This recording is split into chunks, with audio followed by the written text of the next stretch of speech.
সে ছিল খুব ছোট যখন তার বাবা মা এই পৃথিবী ছেড়ে চলে যায়। তার কাকি তাকে রাখলেও ভালোবাসত না, ছিল শুধু লোভ। সবার জন্মদিনে হতো কেক, আলো আর হইচই, কিন্তু তার নীরব নিস্তব্ধ একটা দিন মাত্র। আজও কেউ মনে রাখেনি, আজও কেউ বলেনি শুভ জন্মদিন। সারা দিন তো শুধু খাওয়া আর খেলা বলি, এদিকে যে কাজ পড়ে আছে সেটা করবে কে শুনি? ঠিক তখন তার জীবনে এলো এক বন্ধু, একজন যে ভুলে যায়নি। হ্যাঁ, কেউ কেউ ভুলে না, ভালোবাসা কোথাও না কোথাও থেকে যায়।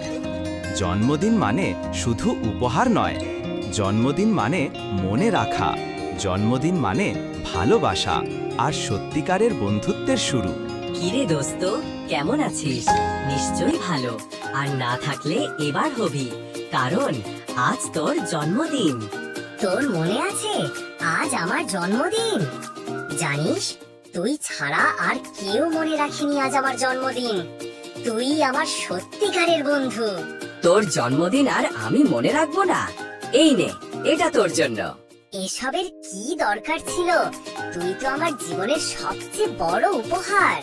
চল, এই খুশিতে একটা নাচ হয়ে যাক।